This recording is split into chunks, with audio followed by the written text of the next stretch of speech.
Yeah, so welcome to this platform and thank you for talking to me. Thank you for having me. Yeah, it's exciting. I think you will be my, no, are you ninth or 10th? Anyway, it's getting up there. Yeah, that's Yeah, amazing. yeah. Do you want to start by just giving a little intro about who you are and what you do? Yeah. Yeah, so my name is Geneviéve Salamone, and I am a Huron-Wendat violinist based currently in Des Moines, Iowa. I am a full-time freelance musician. I perform also with my Dueling Fiddles duo. Pre-pandemic, of course, we were performing for stages and crowds, and we miss that a lot. But during this pandemic, I've had the opportunity to compose.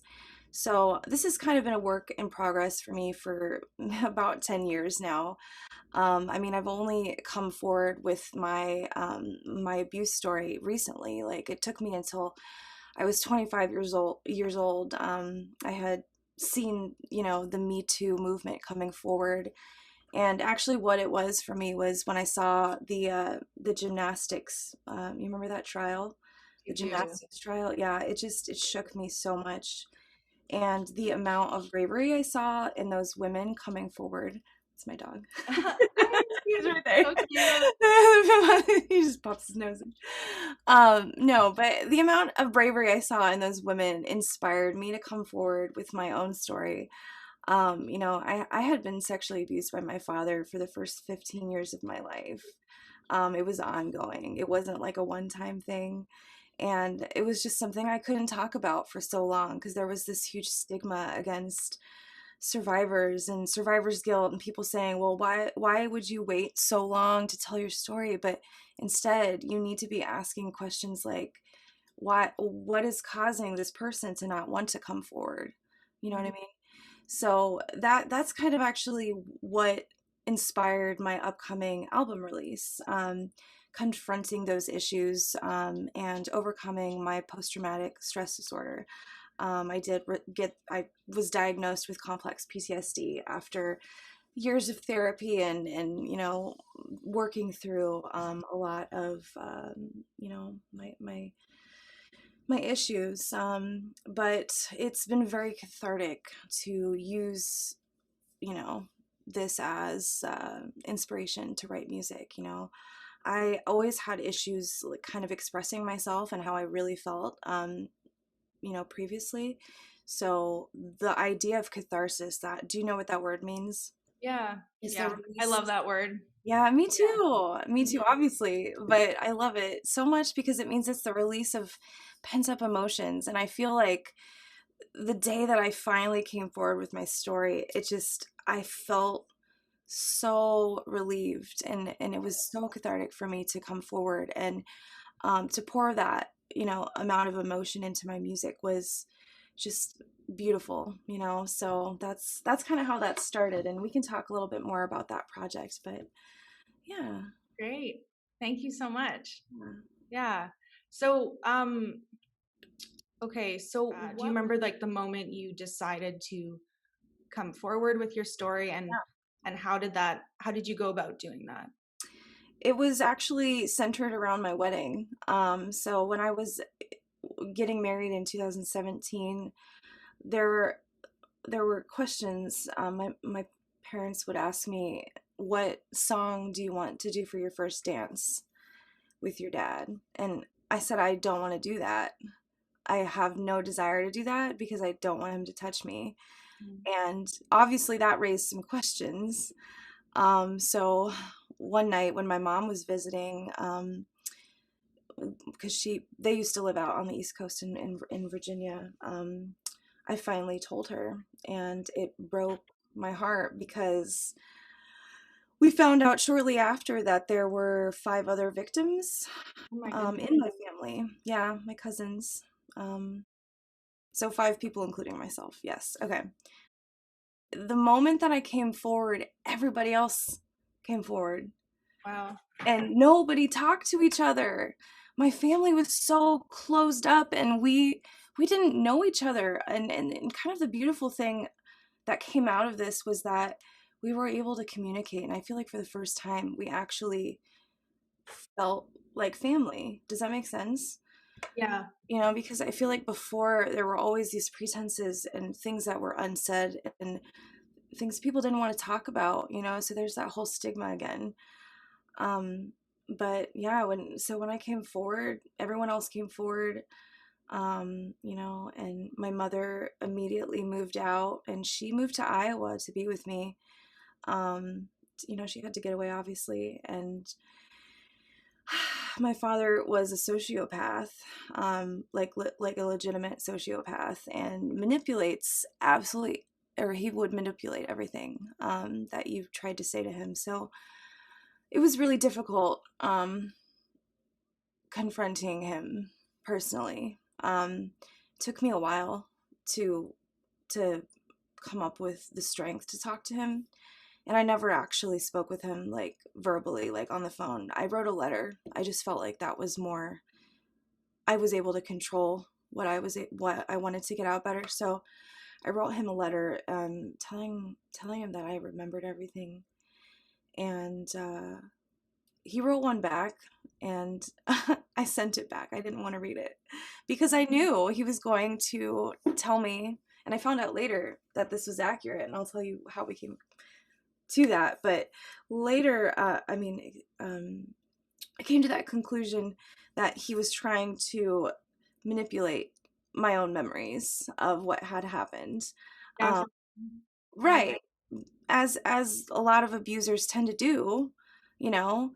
But the strength in numbers was what helped me get through this, despite it being just severely messed up that other members of my family had to experience this. I felt stronger with them. You know what I mean? It made it more real. Not that it wasn't real, but it just made me feel not crazy, you know? I don't know if that makes Oh sense. my gosh, there's so much power to that. Like, Ugh, yeah, and yeah. So, my father died very suddenly right before Christmas, in 2017. Yeah.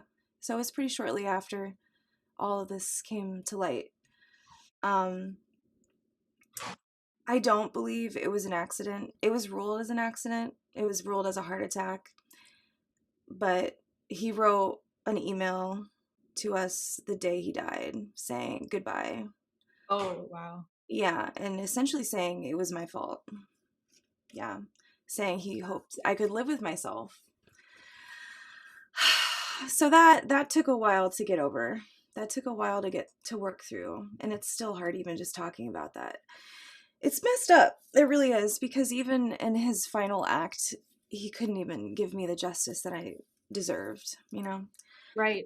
It's like So, lying till the very end, right? oh, and it gets worse because when we went to clear out his apartment in DC, we found, I'm assuming it was the letter he sent me in the mail, because it was dated around that time.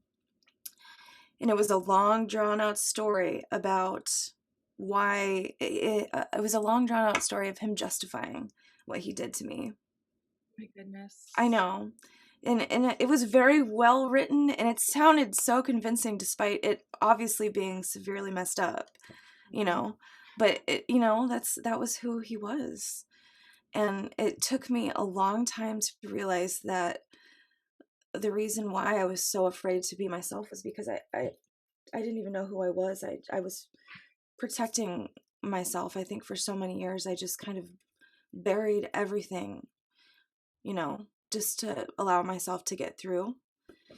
Um, so coming to terms with it, you know, in therapy, it saved my life. It really did.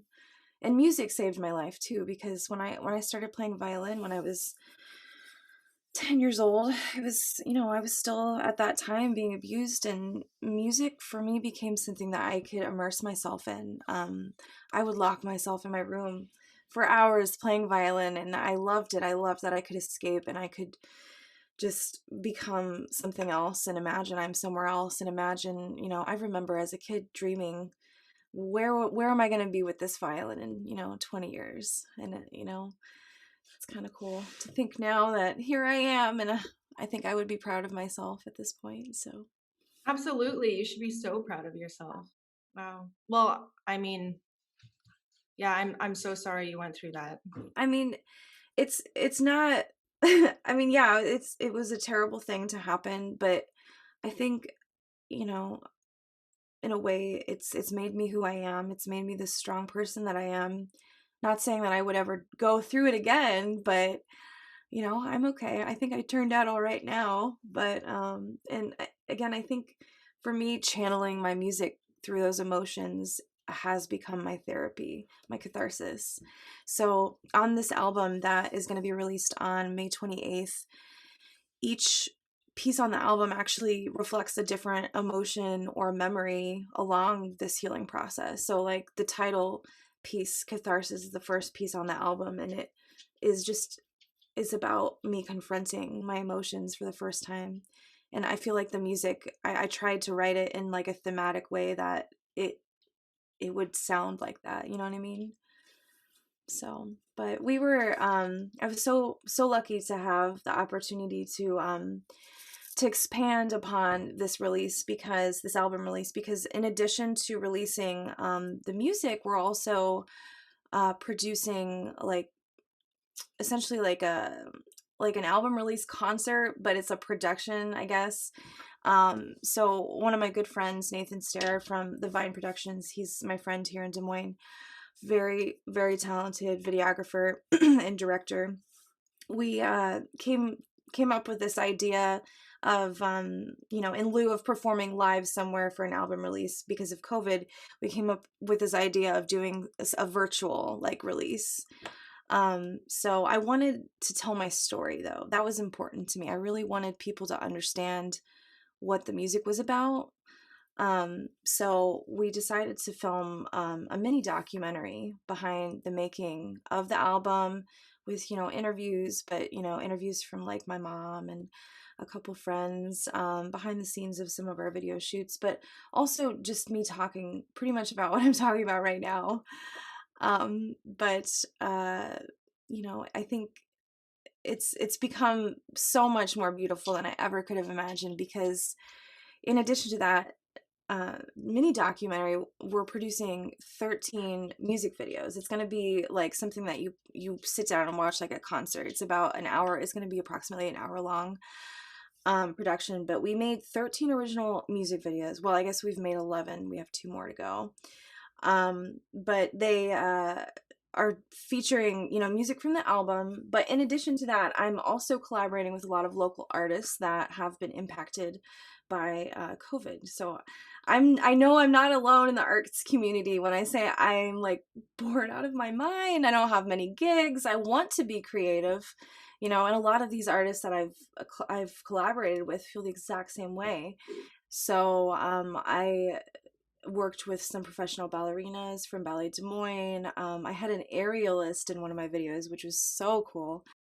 Yeah, that was a fun one. And then we also I did something with a light flow artist. So I don't know if you're familiar with that is. I didn't know what the title of it was, but like at music festivals, those people that have like the lights that this Oh, kind of stuff, you know what I mean? I don't know if that makes sense, these hand motions, but yeah, I know exactly what you're talking about. Yeah. yeah. So we did something with that because that piece is called Electrify, and it's kind of about almost like a panic attack, that like electric kind of feeling, like anxiety. I think that one's probably more driven by anxiety.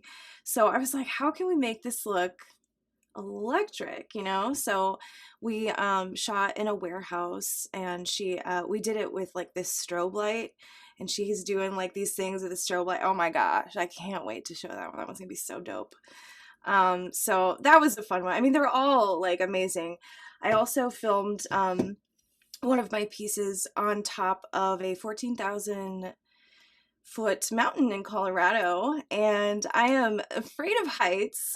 So that was like overwhelming, but also it was kind of cool at the same time because it was called resilience, and it's also about just going for it, and I feel like that was kind of symbolic in that particular video because I overcoming like my fear in that moment, at the same time. We later found out I was standing right next to a mountain lion den. That was fun.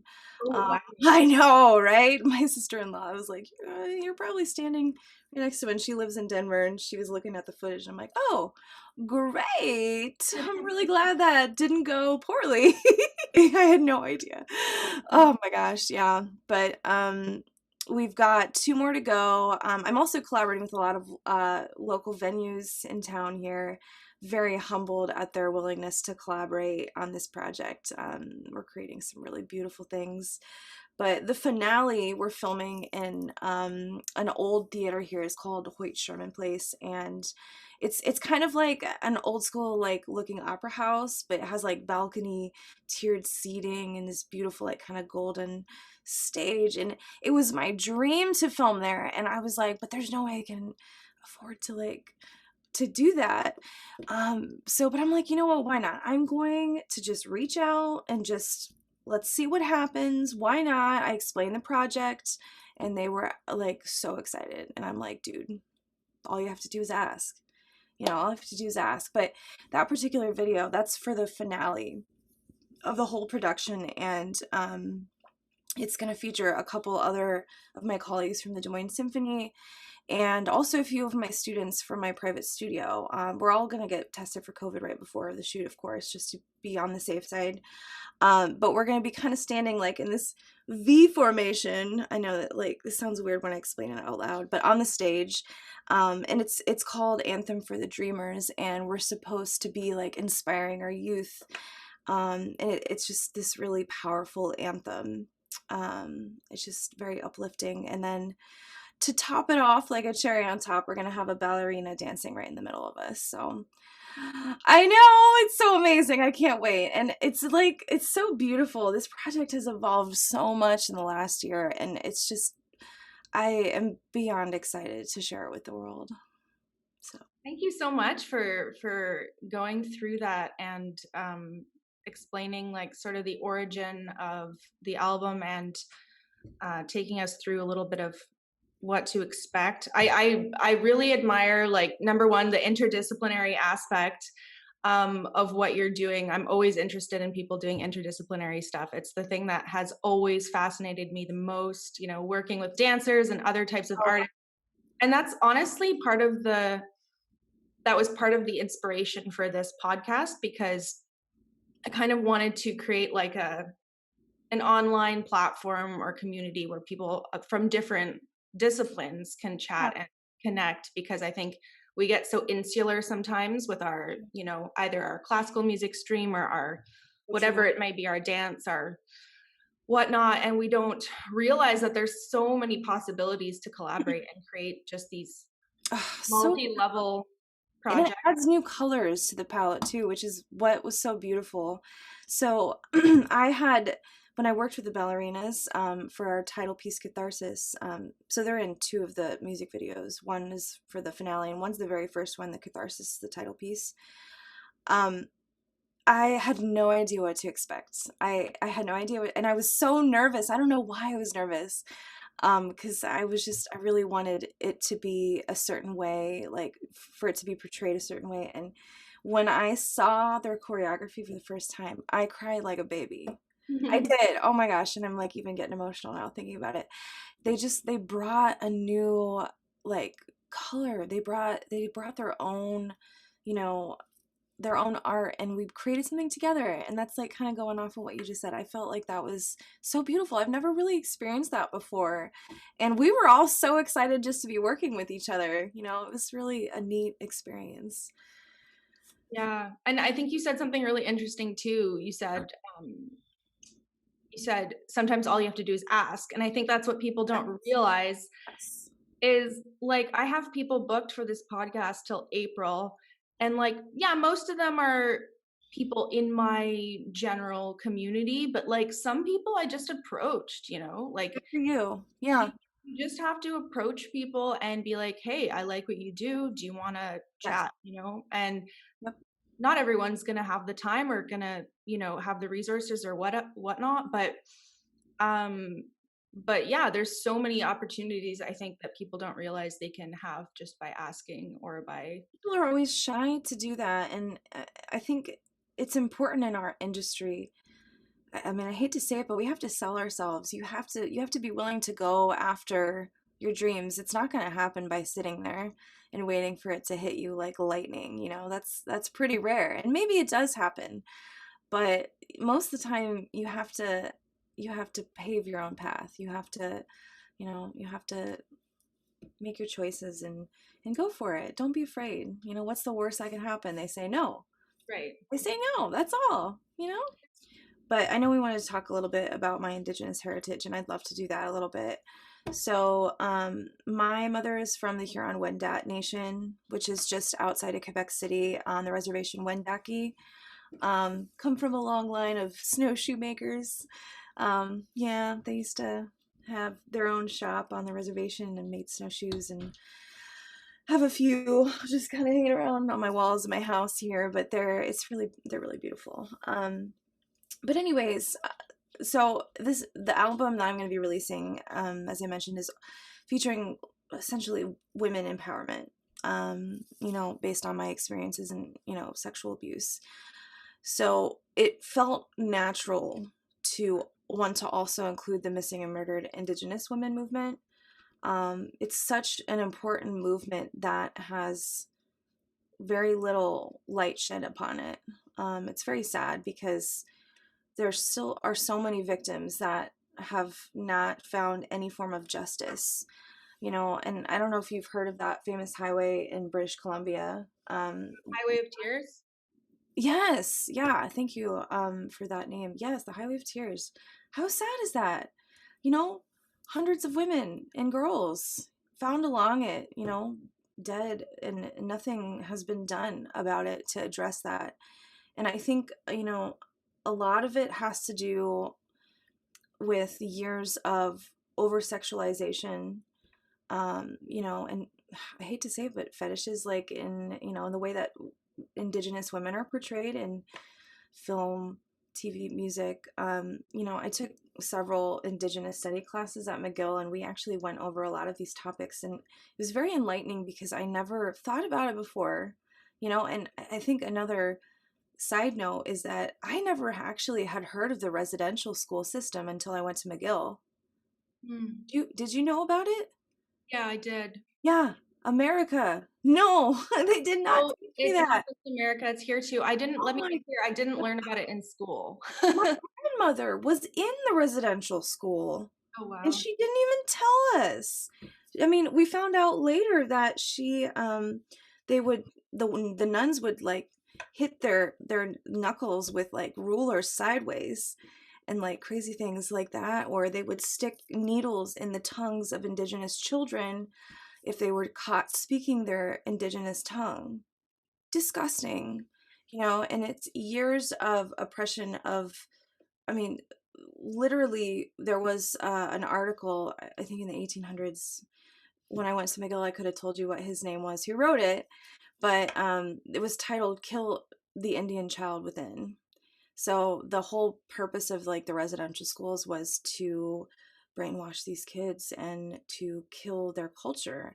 And the reason I'm bringing this up is because when I recently connected with my mother again about our heritage, she we never had talked about it much growing up, and she explained to me, I was always so embarrassed to talk about it. I always thought people would laugh at me. She said that about her heritage, and that breaks my heart.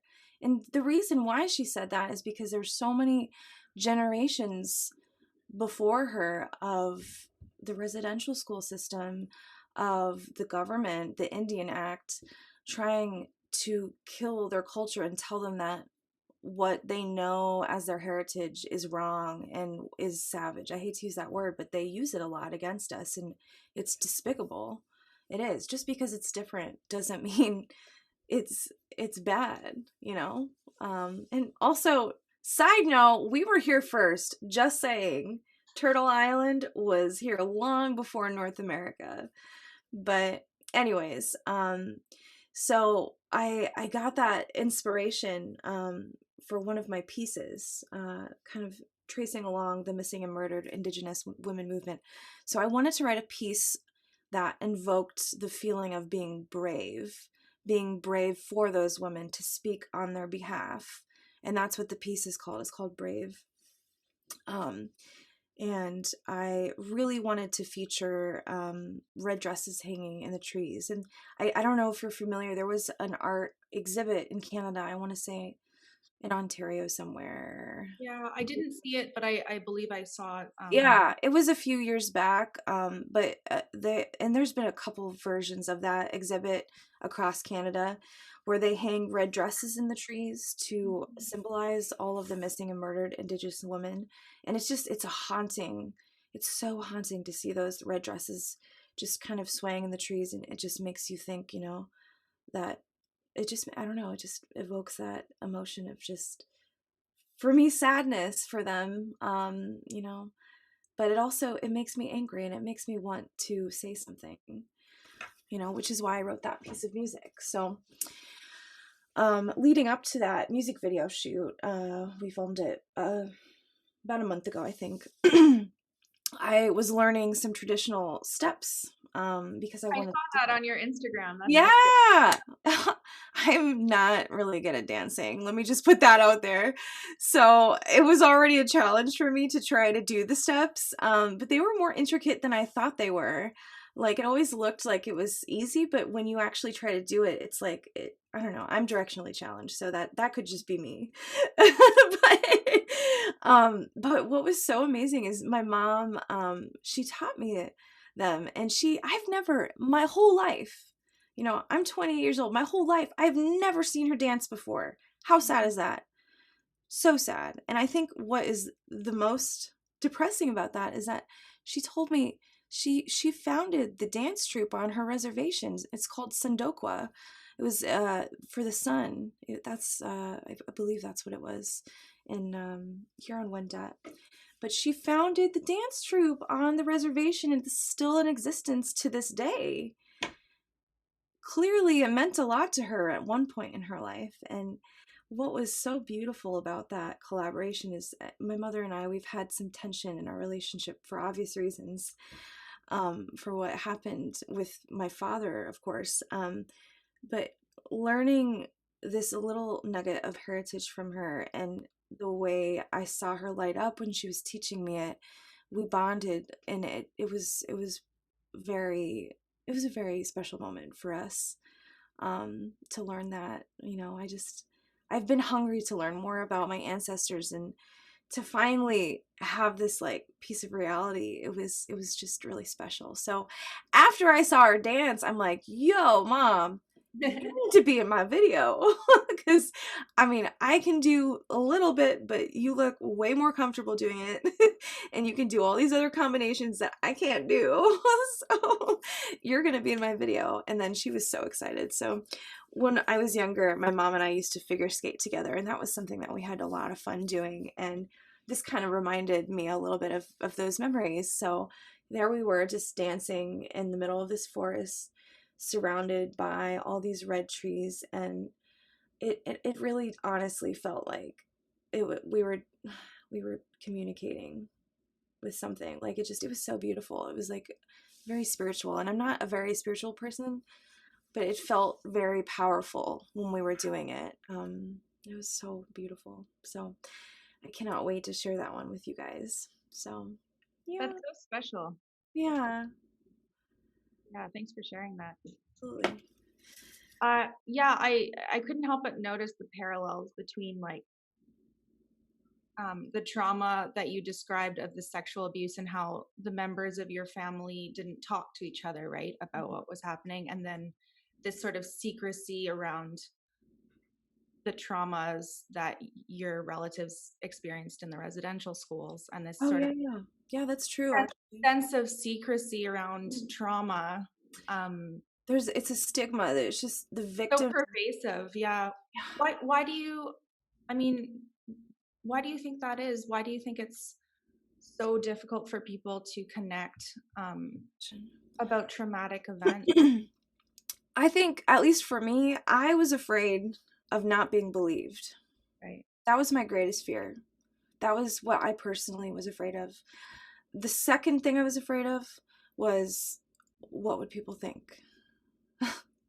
It shouldn't be what I was afraid of, but I was, I didn't want people to look down upon me, think I'm disgusting, because I feel disgusting from what happened. Trust me, I do. But when you're a kid, you don't, when you're so young, you have no idea what's going on. So that kind of actually reminds me a little bit of the moment I realized what was going on was wrong.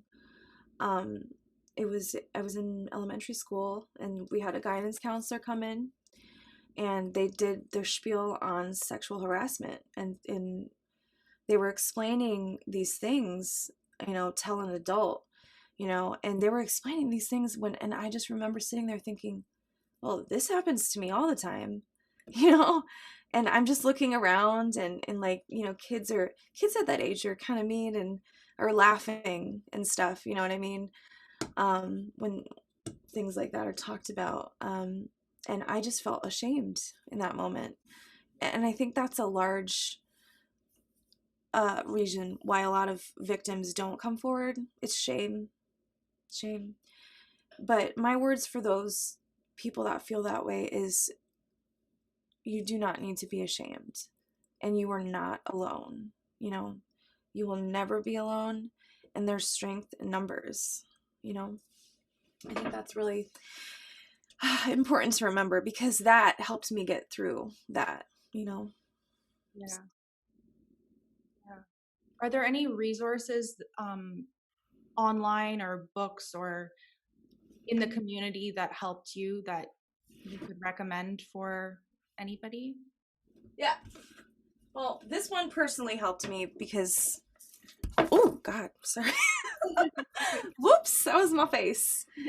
Yeah, this one was like my Bible for a while. Okay, so for those listening just on audio, it's called the Post-Traumatic Stress Disorder Source Book. Okay, by Glenn R. Schiraldi. There we go. Yeah. Okay.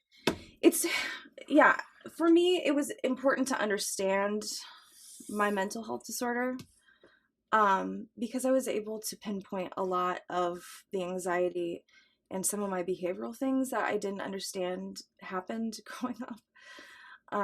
But yeah, this book helped me a lot because it was written very easily. It's definitely user friendly in the sense that you can understand what they're saying. It's not all,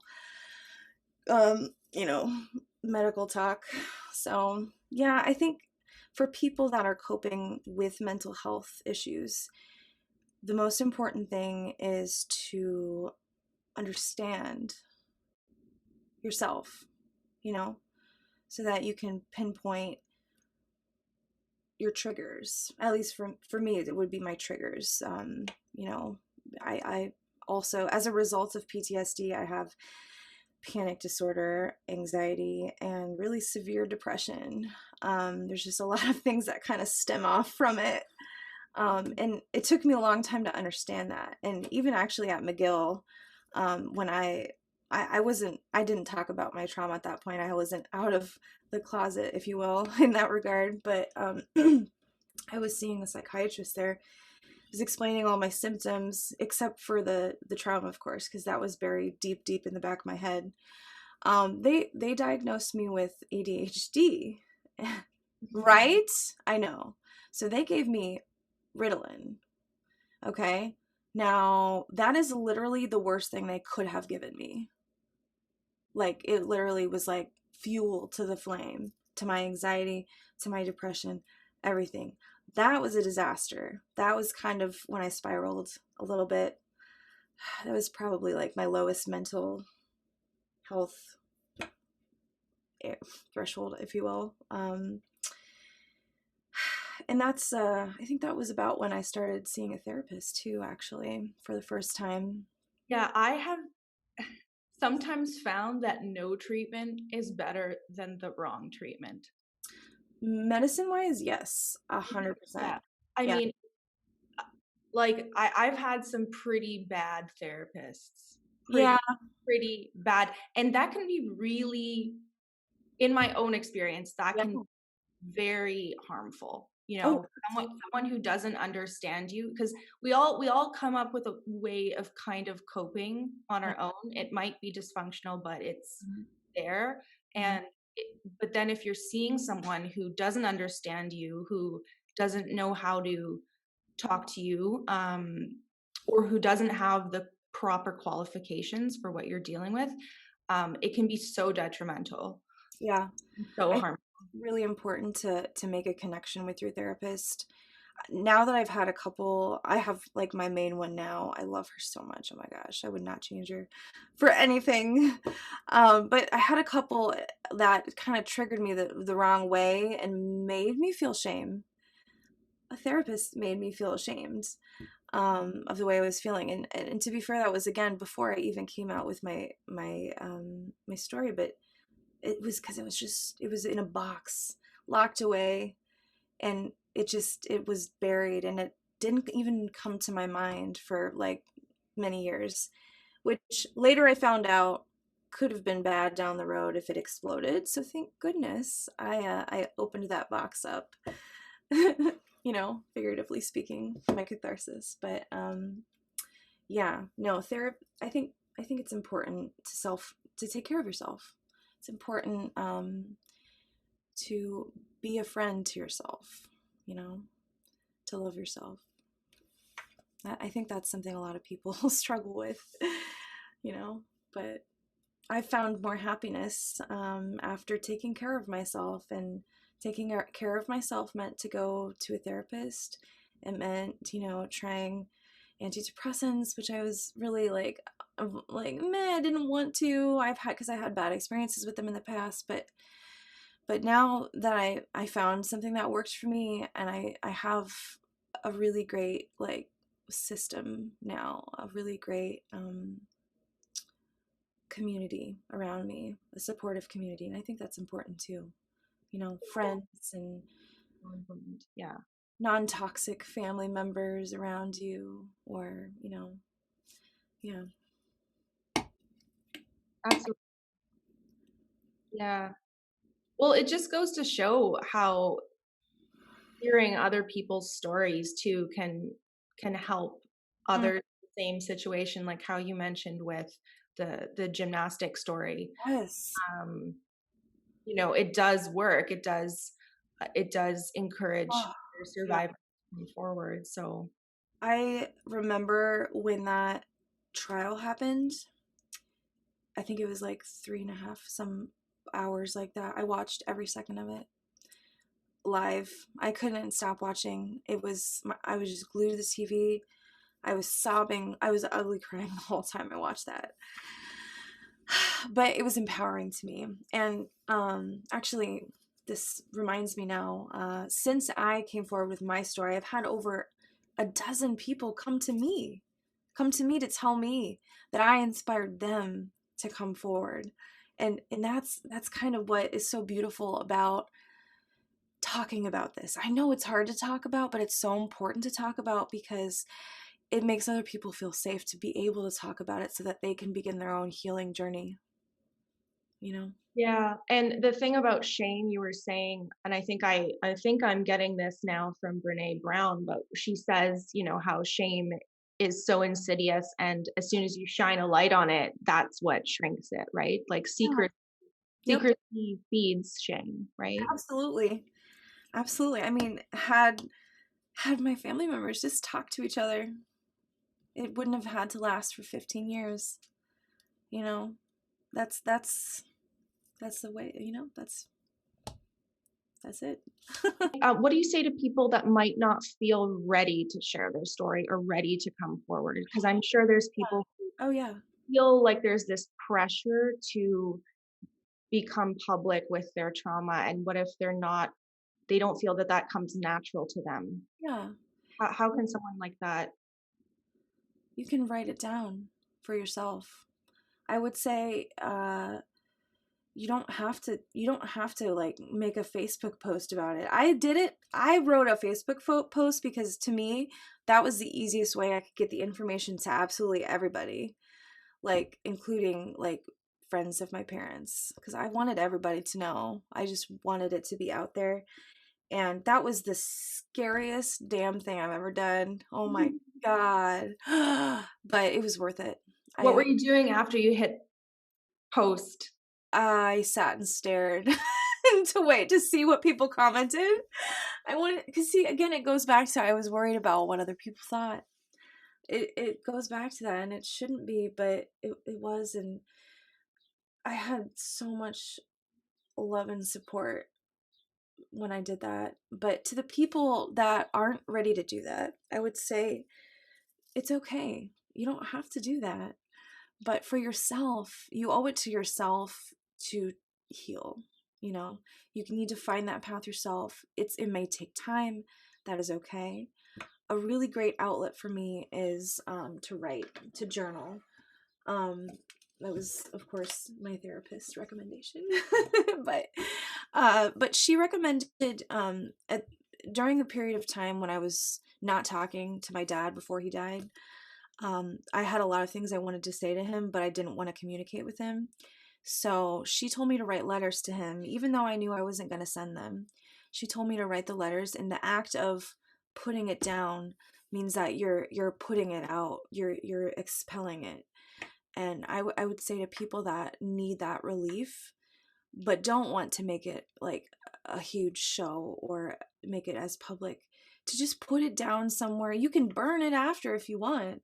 Write it out.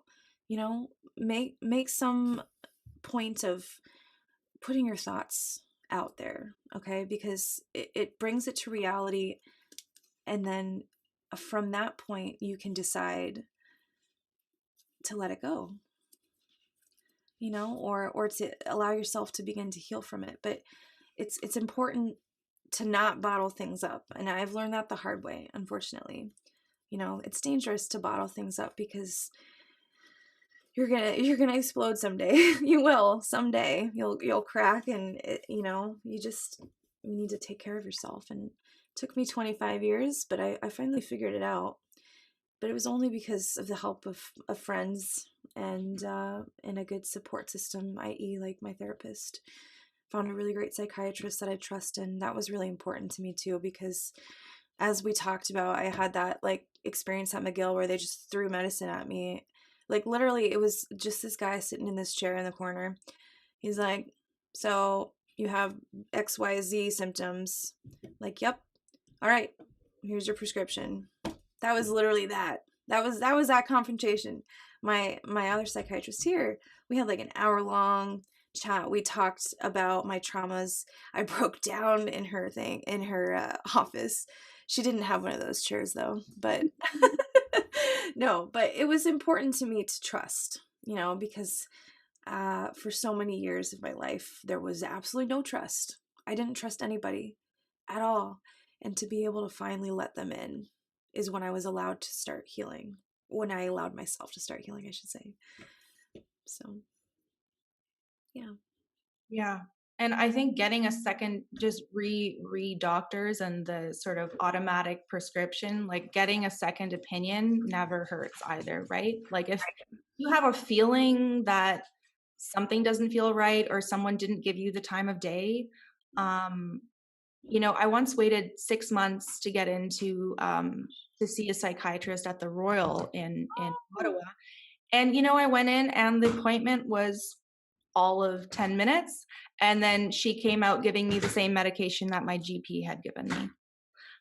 So, you know, there's a lot of like, it's not necessarily their fault. Sometimes the system is saturated, True. but, you know, fight to get yourself that second opinion if something doesn't feel right.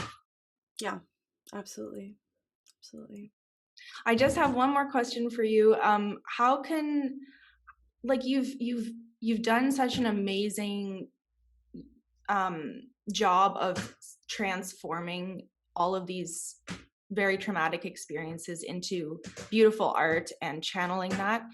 How can someone do that? How can someone transform something that's so negative and channel it into something so positive? Like, how do you go about that? That's a beautiful question because I felt like it was a scar for a while, you know what I mean? And I guess you could kind of use the analogy of those breast cancer survivors who've had the mastectomies and they get these beautiful tattoos to cover it up. The scars are still there, it's still a part of them, but they've created something new, um, out of it, to channel that pain, you know. And that's what I did with my music. I would say to someone that's looking to do the same thing, to try new things, you know. I actually found a passion for painting also. I mean, I'm no, like, artist, like professional by any means, but it's very therapeutic just to put the colors out there and try to channel what you're feeling in here and putting it out there, okay? Because I feel like a lot of people with mental health issues have a hard time expressing their true feelings. I mean, I'm sure, I would say maybe generally people have that issue, um but you have to learn, you just have to learn to channel it, I suppose. Where can people find you if they want to contact you for gigs or just to tell you how much they love your music? Or So they can find me on Instagram at the One-Woman Symphony. Also on Facebook, you can look me up, the One-Woman Symphony, or by my name, Geneviéve Salamone. I also have my website, geneviévesalamone.com, which is where you can pre-order my album Catharsis. You can pre-order the digital download, which will be mailed to you at midnight on May 28th, 2021, or I will be mailing out the hard copies that afternoon. So, yeah, thank you so much for having me on today. This was thank really great. you. Yeah, thank Okay. you so much.